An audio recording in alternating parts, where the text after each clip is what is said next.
What's going on YouTube? So I have been trying to come back to the creator space to make some videos for you all. I've been kind of battling between making content videos where I'm talking about things, political things, probably even everyday life qualities, and also doing funny videos. And one of the videos that I want to do for you all is this. I want to put down the stereotype that black men and women hate each other.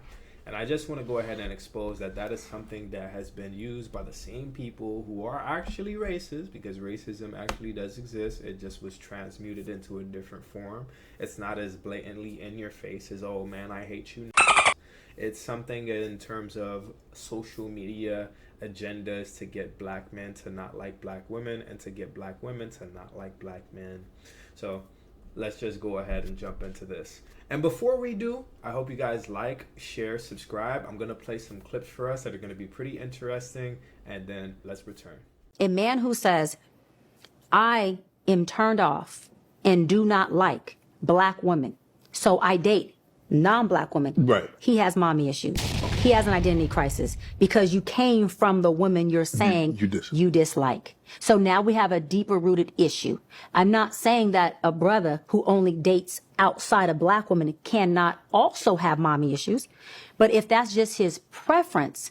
All right, so I'm not even gonna have y'all sit here and listen to the whole clip of that because it's about 4 minutes long, really 5.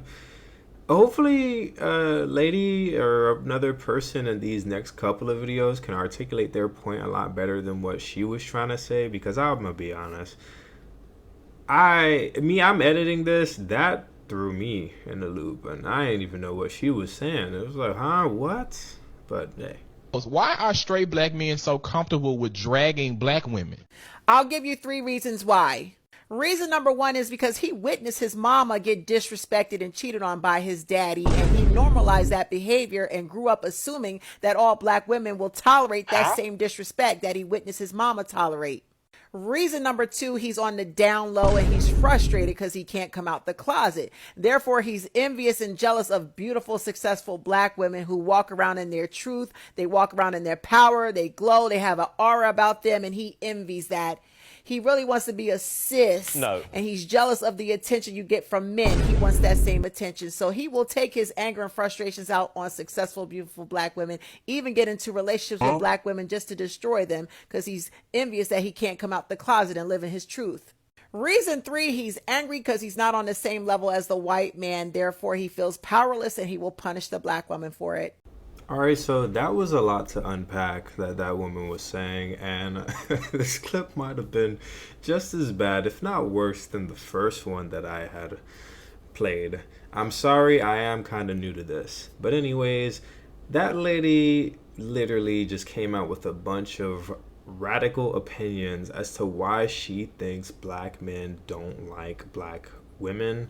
And there was no statistics, no data, just a bunch of horrific opinions from her own personal bias and fallacies that she's got going on. But maybe guys, we'll find something in this next clip. I believe there's a demonic spirit inside these black men that want to hurt black women. No matter what good you say about black women, they do not like them. They got an excuse for everything. And you see how there's a group of men that get together to hate black women, saying they would attack a black woman if she get in his face, that they ain't gonna walk away. If she wanna run up on a man, I'ma hit her. It sounds very sassy and sissy. Me as a man, I'ma walk away. I'ma turn my cheek and go the other way. Because if you give it no energy, it doesn't have no power. So if a woman is mad at you, you can't walk away. You gotta strike first. So a big old strong man hitting a woman that he's stronger than, that makes him a man, right? What? Black women have so much power, y'all men can't stand for her to look good. You can't stand for her to have confidence. You can't stand for her to look good. The devil got these black men targeting black women. And you know black women carry that gene now can make any color. And black women are the main ones that giving birth to all these smart, intelligent people. But I think the black men that want to hurt black women, they the bad seed. Just like Cain and Abel. Let me know how you guys feel about that. You know, that guy definitely has some interesting opinions. But for those of us who don't think that, you know, that's the case, I want to just go ahead and spare you guys the amount of just, I don't even know what kind of opinions that just circulate on the internet. You know, it is the internet. Anybody can say anything. This video is proof of that. And actually start citing some numbers and some figures, okay? So I do have a couple more clips, but I'ma just be honest, man. It don't get no better than this, man. Like, it gets, anyways. It's a narrative that we hear about black men. They don't get married. No, they don't like who? Oh, they don't like black women. Well, yeah. The national average for black men who are married, what are they married to? It's got to be black women. Black women at what percentage? Real quick, by a show of hands, how many of you all think those women are confident that black men are getting married way higher than 50% to black women? Just by a show of hands. Now, we are no behavioral scientists or anything like that to read body language, but how does their answer sound? How does their gestures sound? Over 85%. But it don't matter though, because once they make money, that's when they go get white women. White women, yeah. The national average for making over $200,000, black men, right? How many of those men are married to black women? I'll give him about a cool 95%. 95. I believe it. I do believe it. And then when you hear the horror stories, we got to talk about Scottie Pippen. Exclaiming that you believe it and then having a supposed horror stories about things contrary to what it is that you believe isn't a really strong indication that you really do believe what's being presented. I don't go and tell somebody who I think is a liar, oh man, yeah, I believe you, but at the same time, you do be lying, man. Like, you do. Like, what kind of example am I setting by saying, yeah, I that sounds plausible, but then I come up with some contradicting information? Girl. Lex has a good point though, because they'll show the Scottie Pippen, right? And they'll say, look, this is how black men behave. Yeah. But that's not the fact. Destroying the black family has been on the forefront of the mind of the people who created this country. How do you destroy the black wealth in this country? Yeah. Destroy the black family. Make black women think that black men don't love them. Make black men think that black women don't respect them. That's all a fallacy. It's not true. The older I get, I'm 40 years old now, the more I realize that everything I've learned from mass media has been programmed by people who have an agenda. You know what? Well spoken by that gentleman there. He is not lying. All of the agendas that we are so woke to talk about on social media about how all this and all that is targeting black people, we can't even realize that the whole gender war and distrust between black men and women was something deeply rooted in racism to ensure that we could never get ahead and to ensure that we were too busy fighting each other to ever unify in the first place.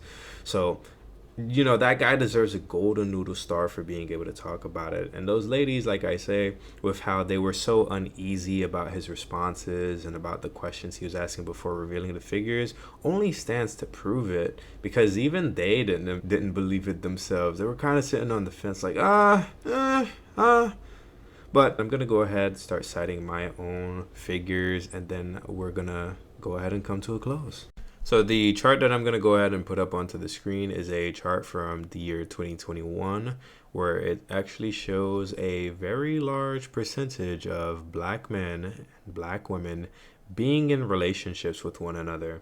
Now, the reason why this is pivotal is, simply put, it helps just dispel whatever this rumor is that, oh yeah, man, like, us black men are so hurtful and hateful to black women, because it's like, oh man, we just don't like black women. And likewise when it comes down to our black women, because, you know, I'm a man and I can tell you personally from my own, you know, neck of the woods, it seems like if you talk to any normal black man, there's a large nagging minority that says, oh, you know how combative black women can be, how traumatized they can be, and how they weaponize their trauma and how they do this, they do that. But on average and by the numbers, we are marrying each other and sticking with one another. And that is a great sign, you know, despite all of the things that the media conglomerates can talk about. And so that's something that we need to prioritize and actually keep as the forefront of our community, instead of what we normally do, which is the rap music and the if you want it, you know, he want to hang with a bad chick and this, you know, like this is what we got going on. That's always propping up the black, or not really propping up, but this is what's being praised in the black community, rather than us loving one another, us having healthy love, knowing, you know, that we have community amongst each other. We can have events and, you know, all the other things. But guys, hopefully you all enjoyed this video that I decided to put up together. Once again, black men do love black women, and black women do love black men. Don't let it fool you. You know, there's a lot of riffraff out there.